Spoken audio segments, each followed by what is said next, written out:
to recover here, Charles. It's amazing what one decision can do in the chain of events, right?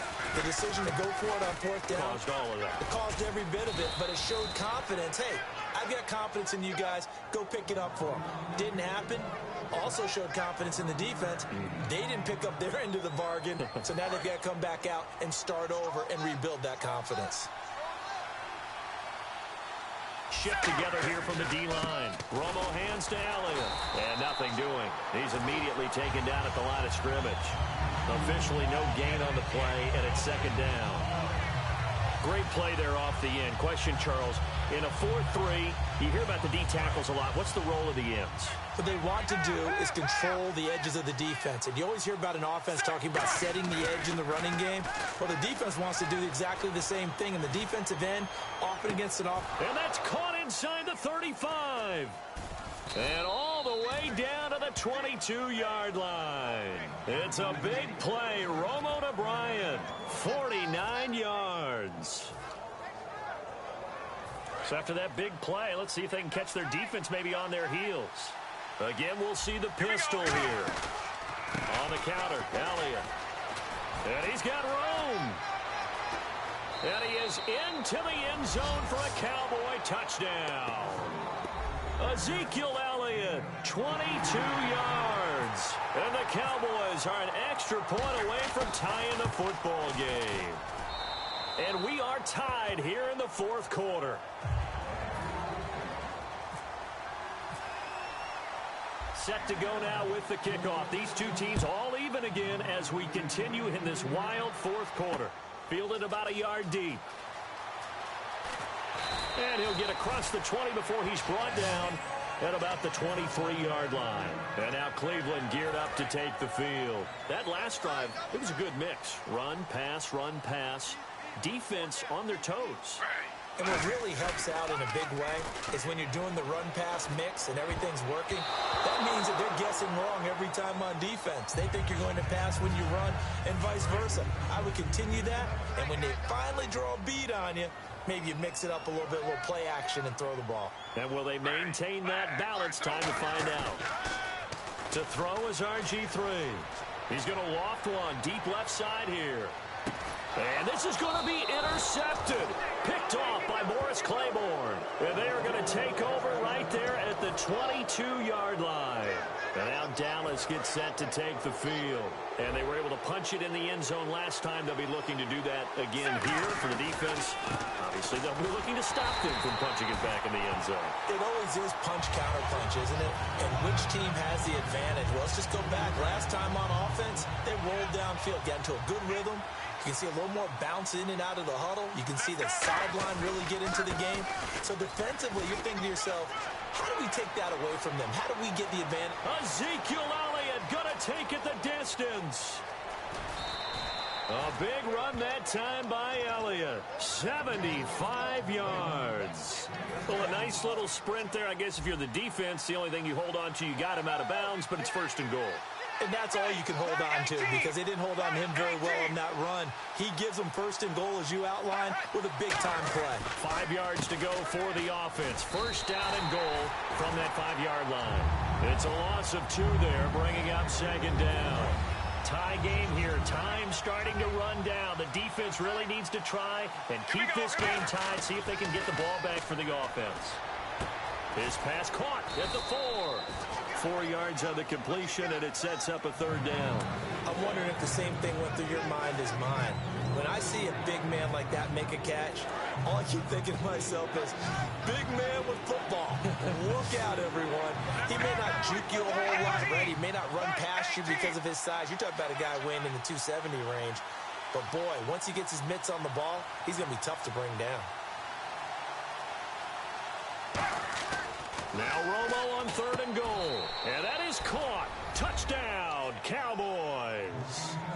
Jeff Swaim from 3 yards out. And the Cowboys have broken the tie. And there's the go-ahead touchdown. And so likely we'll kick an extra point. But to me, I'm looking forward. Special teams now with your kickoff. And then your defense, that's where the pressure shifts. Yeah, because there's plenty of time left on that clock. Anytime you're over a minute in the NFL, there's a chance. Fielded about a yard deep. And this return net's positive as he gets past the 25 and up to the 27-yard line. And now Cleveland geared up to take the field.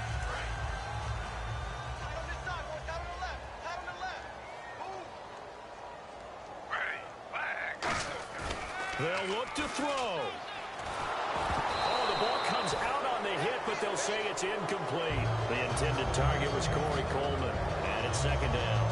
Gotta give some credit. They're able to hop up in the air and bat that one away, and that's frustrating for an offensive lineman because their only recourse is when he goes in the air to try and give some type of a pop or a shove, hoping to bring his arms down.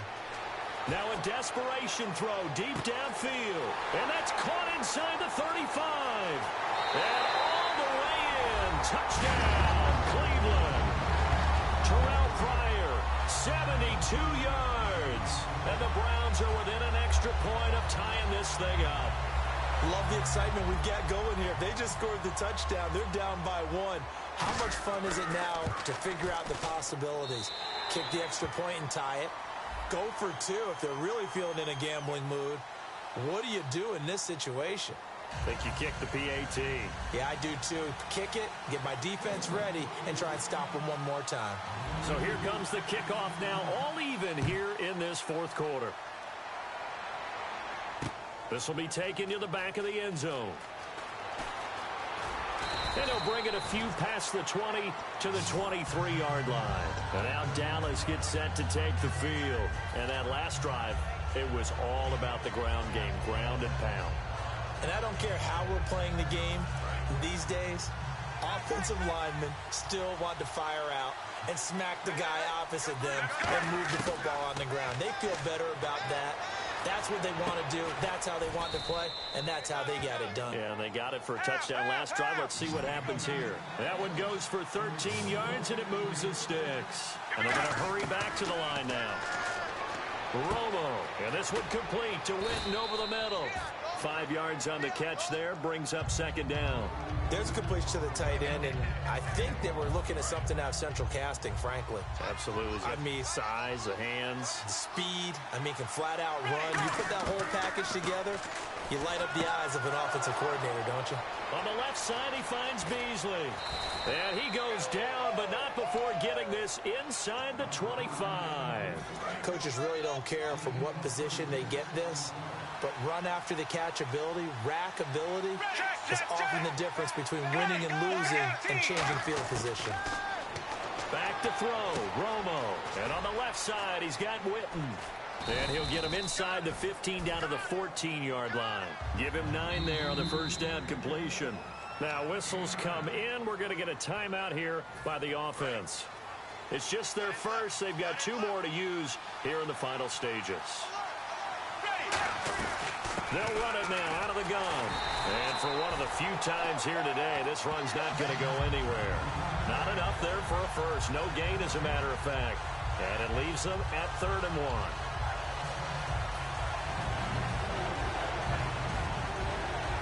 So the field goal unit is on the field, as this is a big spot right here.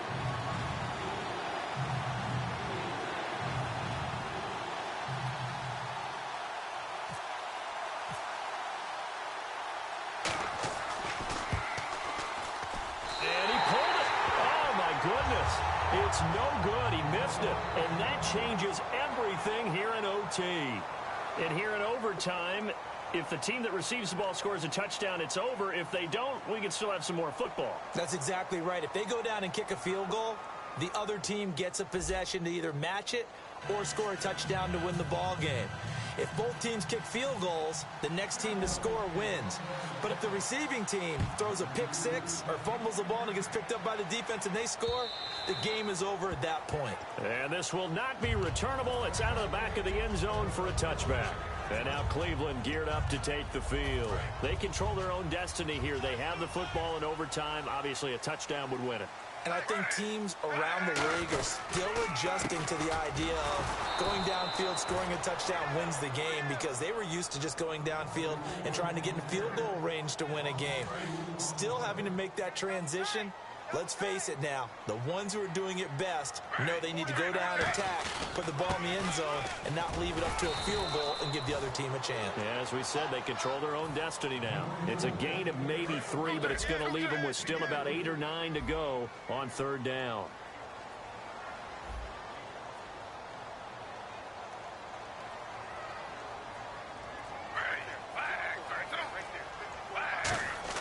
First throw in overtime now for Griffin. And this is brought in by Pryor. And he will have first down yardage as he's brought down at the 41. He's such a good route runner. Shows it there on 3rd down. Very proficient and a good pass. And you know what I've observed over the years in the NFL? The better a route runner you are, the more confidence your guy's going to have in you to go to you in important times because he can trust you being in the right spot, and they connected there and picked up a first down. There are a good number of coaches that any time they call an in route are really worried about the play because there's so much traffic ordinarily that the ball has to get through to get to the receiver. And on that play, it was batted down. Oh, and it's intercepted. Picked off by Brandon Carr. And they have the football that will set up shop at the 33-yard line. And out now come the Cowboys. Their defense did its job, got the stop. All they need is 3, and this is over. Couldn't have done much else other than score themselves and end it. But they turned it back over to them, and now all they need is a field goal to win the game. An excellent job by the defense. Can the offense finish things off? Yeah, part 1 is done, now part 2.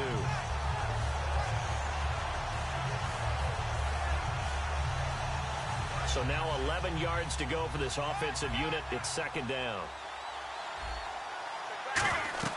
Now Romo with his first throw of OT. And he'll be hit as he releases it, and that'll fall incomplete. When defenses get to the quarterback that quickly, a lot of times it's called a jailbreak.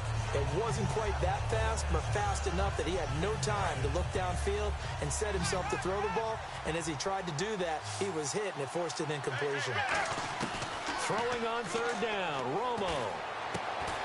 And incomplete. The contact made the ball roam free and brings up 4th down.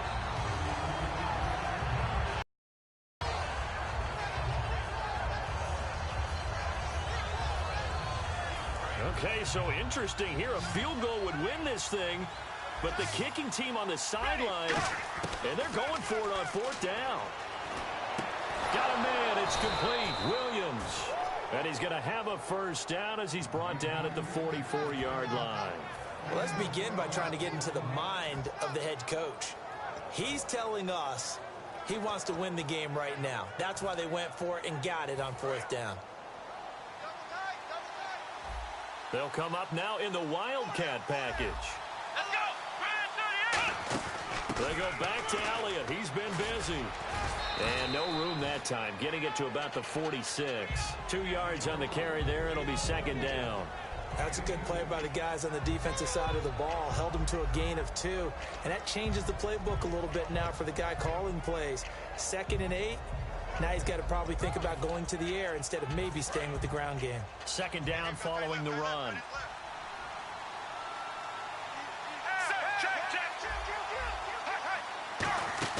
They fake the give to Elliott. Now Romo. He's going to wind up and air it out. And the hit jarred it loose. It's incomplete. Well, they went for the big play there, but that drop could really hurt their momentum. And it looks like a nickel set now for the Browns on 3rd down. From the gun on 3rd down, Romo. And he's got his man in stride, complete. They stop him for only 3 that time, and that'll bring up 4th down. One hallmark of good defenses is understanding the game, understanding positioning, and tackling immediately in the secondary after catches. I think we just saw that on display right there. Got to him before he ever had a chance to think about turning it upfield. Romo now to throw it. He's going to find his running back. It's complete. He'll wind up getting 11 on that one. And on 4th down, they're able to convert and move the sticks. Or that's some kind of effort. When he caught it, I doubted if he could get there. Knew it was going to be close, but credit him. Really good effort. How about the rack on that play, the run after catch? But most of the time we think of it as just being an open field and picking up yardage. Sometimes you have to be real physical in order to gain the yardage you need for a first down. This drive is turning into an extended one, and the guy carrying the ball, he's becoming more like a body blows guy. Every carry is putting some damage on the defense. So after a while, I'm not too sure how many guys are going to want to run up and tackle him. Out left side here to Bryant. They give him 14 yards that time and a fresh set of downs. A little football 101 there. You just see the receiver try to run down the defender, meaning he goes right at him and really trying to move him a little bit towards the center of the field so he can put his foot in the ground and break to the out, to the sideline, and make a catch. And that is out of the back of the end zone, incomplete. And the QB steps over the line of scrimmage. That's an illegal forward pass. And that is so rare because at the different positions, you have to know different things. Wide receivers have to know where the first down line is. Quarterbacks almost always know where the line of scrimmage is.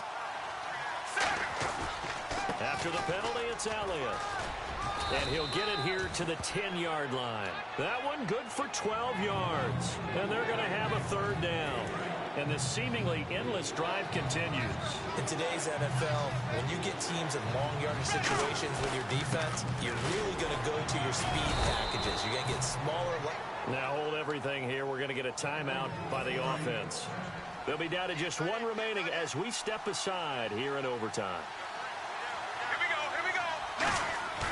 They go play action here on first down. That's caught at the 3. And inside the 5 here before he's out of bounds, right at the 3. I know most of the time when the ball's in the air, you're thinking wide receiver, tight end, but running backs, they can be a big part of any passing offense nowadays. And this will be caught. It's a touchdown.